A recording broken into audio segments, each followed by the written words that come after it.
រឿងព្រះនន្តថេរព្រះបរមសាស្តាទ្រង់ប្រារព្ធព្រះនន្តថេរដែលត្រូវជាព្រះរាជឱរសរបស់ព្រះនាងបជាបតិគោតមីសម័យថ្ងៃមួយជាថ្ងៃរៀបមង្គលការរបស់ព្រះនន្តកុមារជាមួយនឹងនាងជាអ្នកបតិកល្យាណីគ្រានោះព្រះសាស្តាស្ដេចយាងទៅក្នុងពិធីរៀបមង្គលការរបស់នន្តនោះដែរព្រះអង្គទ្រង់បានប្រទាននៅបាត្រទៅឲ្យនន្តកាន់ទ្រង់ត្រាស់មង្គលកថា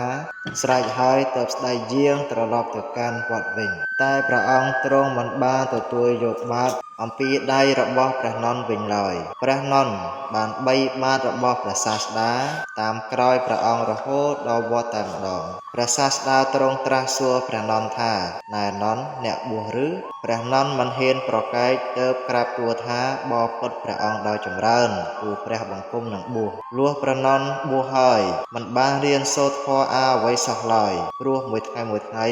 លោកកង្វល់តែនឹកទៅដល់នាងជាអ្នកបតិកល្យាណីស្រីខត្តយៈកញ្ញាដែលទៅតែនឹងរៀបមង្គលការជាមួយគ្នាហើយថ្មីនោះព្រះសាស្តាទ្រង់ជ្រាបហើយទើបនាំព្រះនន្តឲ្យទៅមើលពួកស្រីទេពអប្សរបវរកញ្ញាដែលមានរូបរាងស្អាតជាងនាងជាអ្នកបតិកល្យាណីនៅឯឋានទេវលោកហើយទ្រង់ត្រាស់អប់រំព្រះនន្តថាណែនន្តចូលអ្នកខិតខំព្យាយាមបំពេញសមណធម៌ឲ្យបានត្រឹមត្រូវតថាគតនឹងជួយដណ្ដឹងស្រីទេពអប្សរបវរកញ្ញាក្នុងឋានសួគ៌នេះឲ្យអ្នកតើអ្នកចង់បាននាងទេពអប្សរបវរកញ្ញាដែលមានរូបឆោមស្អាតបែបណាព្រះនន្តបានលើយ៉ាងដូច្នោះហើយមានចិត្តត្រេកអរពន់ពេកណាស់ខិតខំព្យាយាមបំពេញសមណធម៌យ៉ាងខ្លាំងក្លាជាទីបំផុតព្រោះចង់បានស្រីទេពអប្សរបវរកញ្ញានេះឯងពួកភិក្ខុទាំងឡាយដឹងរឿងនោះហើយ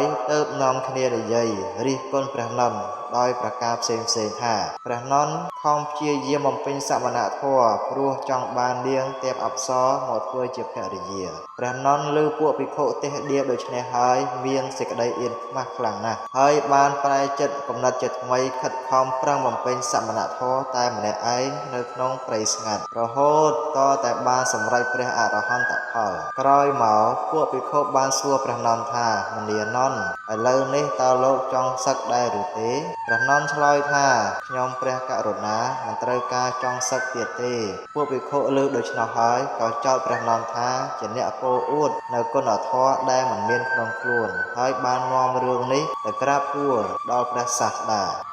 តាទ្រង់ត្រាស់ថាមនាភិក្ខុទាំងឡាយព្រះនន្តបានពោលត្រឹមត្រូវហើយបន្ទាប់មកទ្រង់ត្រាស់នៅប្រគាថានេះថាយៈថាអគារាងទុច្ឆានំវុទ្ធិសមតិវិជ្ជតិអេវាងអភិវិតាំងចតាំងរាគោសមតិវិជ្ជតិយៈថាអគារាងសុច្ឆានំវុទ្ធិនសមតិវិជ្ជតិអេវាងសុភាវិតាំងចតាំងរាគោនសមតិវិជ្ជតិដំណក់ទឹកភ្លៀងតែងលិចស្រោចនៅផ្ទះដែលគេប្រក់មិនបានចិត្តល្អហើយយ៉ាងណាមិញរាគៈតែងចាក់ទម្លុះនៅចិត្តដែលបុគ្គលមិនបានអប់រំល្អហើយក៏យ៉ាងនោះដែរដំណក់ទឹកភ្លៀងមិនលិចស្រោចនៅផ្ទះដែលគេបានប្រក់ចិត្តល្អហើយយ៉ាងណាមិញរាគៈក៏មិនចាក់ទម្លុះនៅចិត្តដែលបុគ្គលបានអប់រំល្អហើយក៏យ៉ាងនោះដែរសូមអនុមោទនា